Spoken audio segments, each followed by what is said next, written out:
Hello, I'm Stephanie Graham, third grade teacher at Elmer Avenue Elementary School. Your children have just had a full year of reading instruction. They've learned strategies for solving words and making meaning from both fictional stories and nonfiction texts. Every year we assess students in June and again in September. Year after year we see students slip 1 to 3 levels in reading instruction over summer vacation. This equates to 3 to 6 months of school time.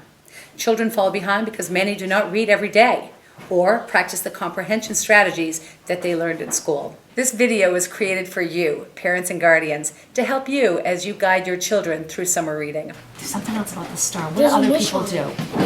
They wish on the star. Does he wish on the star? No. Many parents come to me and say, my child reads all the time at home.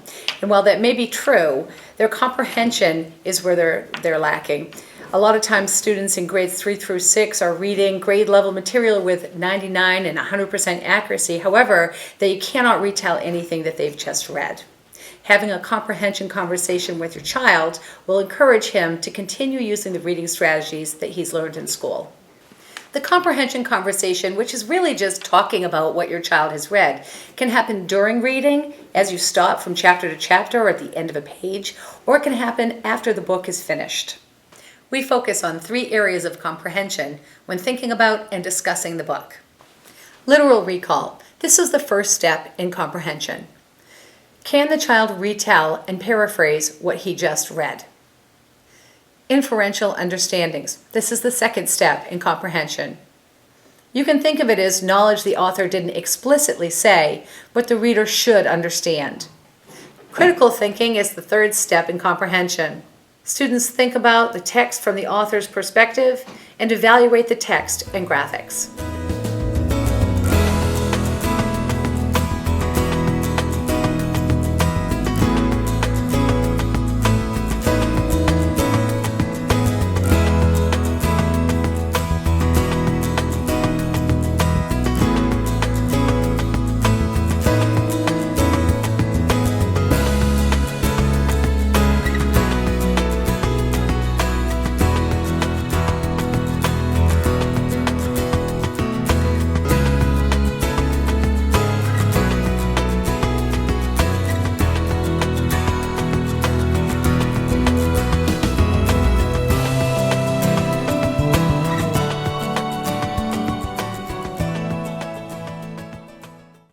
Comprehension conversations about fictional stories generally have to do with the problem, the main problem in the story, the characters, how the problem got solved, and some of the inferential questions have to do with how the character changed from the beginning of the story to the end of the story. And the last step, a lot of the times the author is using some descriptive language. They have an interesting title for the book which reflects the central message or the central theme of the story.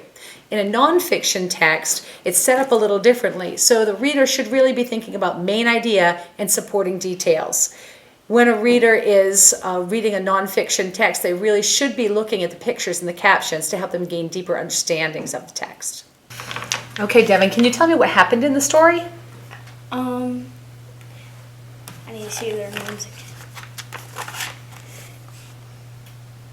Ujan was building a letterbox, and it was raining for a soccer game, so he built it, and he built it for so he could go to a soccer game. And then what was the big problem in the story? That he put it on the shelf, and he thought, that his dad took it to work. Right, and then what happened? He made it snow. He made it snow a lot, didn't he? And how did the problem get solved? Hujan and his son went to his dad's work and got the letterbox and turned it to Sonny. They did. Good job. How did the character change from the beginning to the end? The boys that wanted the weather machine. How did they change from the beginning of the story to the end of the story? Well, first they wanted the weather machine, and then they figured out after all that was a little too dangerous. Yeah, so they changed a little bit, didn't they? And their mom didn't believe them that they really had the weather box. No, that she did not. How did Dad feel about the weather box? Felt excited. In the beginning, how did Dad feel about it when he first heard about it? He was like, what are you talking about? Yeah, he didn't really believe it, did he? And then how did he feel at the end? Did he believe it? Yeah, He because did. he had it in his hand and he brought it with him. That's right. Okay, here's another question. Can you find some descriptive language in the book? Already know where. You do? Mom said as she smiled and looked at Dad, who smiled now, knowing back at her. Knowingly back at her. And why do you say that's descriptive language? What is it describing? It's describing that Mom didn't know what she was, who Jen was talking about. Oh, okay. How do the pictures help you as a reader as you're reading this book? The way they're like contacting each other and how they're looking at each other. All right, very good. Anthony, can you tell me what you learned in the book Tsunamis, Mighty Ocean Waves? I learned how big tsunamis can get and how powerful they are. And can you find the headings on the pages here and tell me how the headings help you as a reader? The headings help me because it. Can you tell me what they are first? The headings of the titles are disaster strikes, wild tsunamis, what happened, what caused tsunamis, and predicting tsunamis. Okay. And how does reading the headings help you as a reader? It tells you what the paragraph or the paragraphs are going to be about. Excellent. Can you turn to page 2 here? And can you tell me something that you've learned from the picture and the captions here? I learned how tsunamis start, like how far they can go From reading this or by looking at the picture? by reading this and looking at the picture. So if there's a tsunami right here, how far can it go? It can go to around the shoreline over here. All right. Is that close or is it far away? Fall. So tsunamis are pretty bad, aren't they? Okay. And what did you learn? What causes a tsunami? What did you learn about that? How did they happen? They happen it's from an earthquake on the ocean floor, and as it gets to sea level, the waves start rising higher and higher.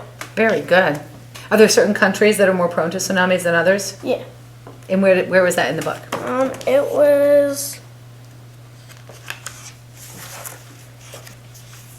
was at the end. Okay.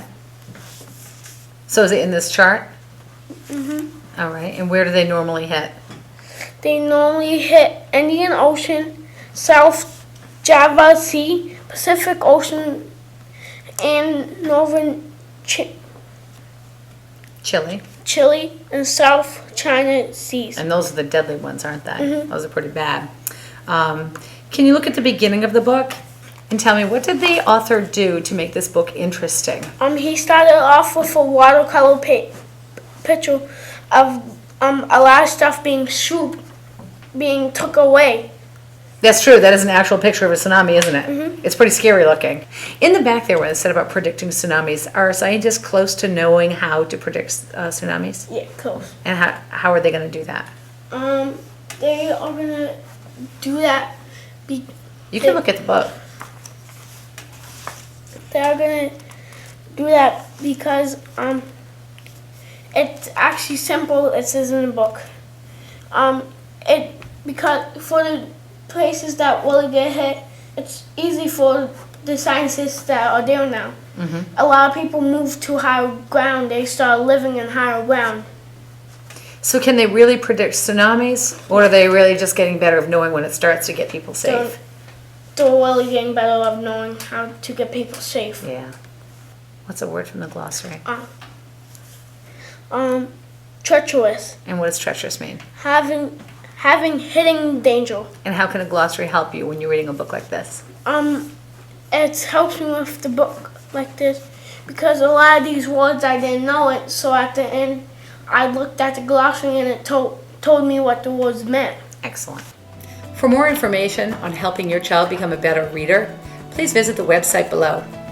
Thank you very much for watching the video today. Have a wonderful summer and enjoy your comprehension conversations.